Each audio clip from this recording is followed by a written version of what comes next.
Tucker, I mentioned to you that she blew through those campaign finance limits. Yeah. And she was given a pass if she issued corrective apology and disclosure to the public. So, how she did that was she had a door hanger, and those of us who are involved in politics, you go walk doors, you knock on the doors, and you hang a door hanger with your materials. So, she replaced her door hanger with this Kamala Harris folded door hanger, and then in the tiniest possible print, Would you like my glasses? I'll put mine on. Let me show you. I mean, due to an error by the Kamala Harris campaign, the voter information pamphlet indicates that the campaign has agreed to voluntarily limit campaign spending. This is incorrect. We take responsibility for this error. Now, this is printed on the top of this hanger, so you hang it on the door. There's And no way. the normal wage slave coming home from their actual job where they worked, a full day, unlike Kamala Harris, would go and let People who are this not off. dating Willie Brown, you mean? Those of us taxpayers who have private sector jobs, you come home and the first thing you do with this annoying piece of crap is tear it off, right? So this is the part that would fall to the ground when you tear it off, and maybe to clutch your mail and take it. And nobody read this, like 3-point disclosure on this thing. And so because her patronage boyfriend had fixed it for her, she got away with this. Nobody else would be able to get away with this today, I can guarantee you. And so, no shame, and that's how she got her start in politics, by breaking the rules. And so, I mentioned to you these no-show jobs as well. She had the lowest attendance record of any of the attendees of these two commissions either. So on top of having a job where she got paid hundreds of thousands of dollars to do very little, she didn't even show up and do that. But there's one more fact about this. In the city attorney's office, they had to keep timesheets. Now you know a lot of lawyers. You've gotten bills from lawyers. Yes, I have.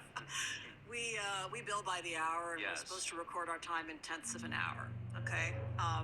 So in the city attorney's office, you recorded your time that way. And so someone in one of these various campaigns she's been in over the years did a Public Records Act request for these hours. And her predecessor in her job at the city attorney's office was a now, I think, retired or semi-retired judge, Catherine Feinstein, the daughter of Dianne Feinstein, the former United States Senator.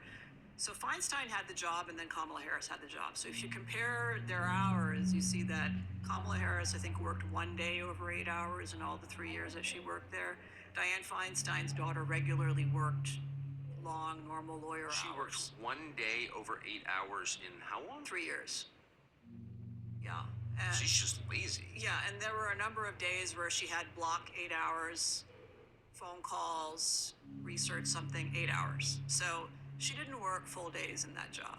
That's what any supervisor, I'm a supervisor of about 25 lawyers.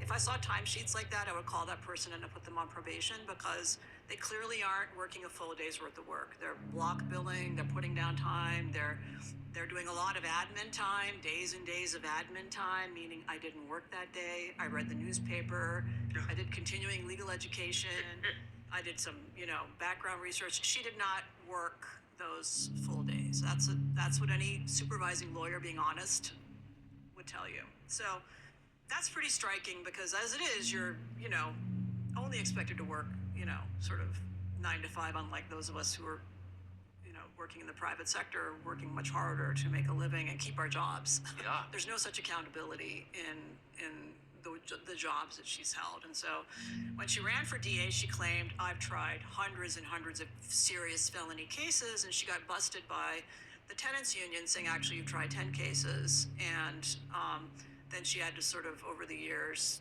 own that maybe she was affiliated with hundreds of cases. She didn't actually try them. And look, as you get more senior as a lawyer, you don't try every case. I get it. But in those early years of your career, if you're billing yourself as a top cop and a top prosecutor, normally people do. But that is not So, Kamala Penny, Harris. You have an excellent memory, well, in general, but for this period 20 years ago, and you were around Kamala Harris, living in that world, met her, all that. When you see Kamala Harris now, Does she seem like the same person to you? So this is interesting, Tucker. I got the impression from the first time I met Kamala Harris when she strode into my friend's apartment in that small fundraiser of an extremely confident, competent, articulate person. Now, Yes. I don't think she's a great lawyer, and I think she's hardly had much courtroom experience, but she exuded competence and confidence. And the Kamala Harris you saw as Vice President of the United States seems to be a completely different person. Inarticulate, lacking confidence, almost like dazed or medicated in some way. And I don't know that, of course. I'm just telling you that the impression of somebody extremely competent and confident and able to talk about their record, their recent record, even falsely, with a degree of confidence and bravado. It, there's a couple of dynamics there. First of all, I think the record that she's been running on is way in the past. And so it's become part of her own personal hagiography that she's, Yes. this brilliant, accomplished, stunning, top cop who criminals quake in their boots to see her. That's not true, but she's adopted it, but it's also way in the past. But secondly, it feels like she's not able to articulate herself. There seems to be a veil of inability to string together complete and coherent She sentences. seems afraid to me. And you saw it in the opening moments of her debate with Trump, where I thought she did well as the debate continued. But in the opening moments, it's worth looking at the tape again. You see her eyes. This woman's terrified. Maybe it's imposter syndrome.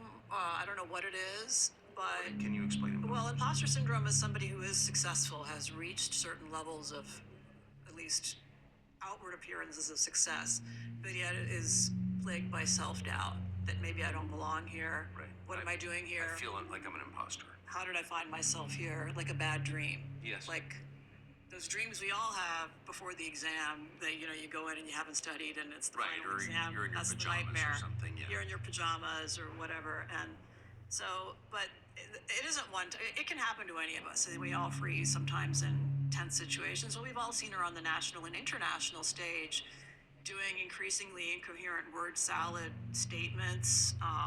We've just seen the incident with 60 Minutes substituting a completely incoherent answer that she gave to a question with something else that she did in another part of the interview, or maybe even taped afterwards. Who knows? I have no idea how 60 Minutes came up with that. But 60 Minutes got caught lying about the interview. 60 Minutes has been caught blatantly fixing her incoherence for her, and that has been the case with the mainstream media. And I think this is a theme throughout her career, dating back to that 2000, 2003, as she gotten her leg up in life by shortcuts, not by meritocracy.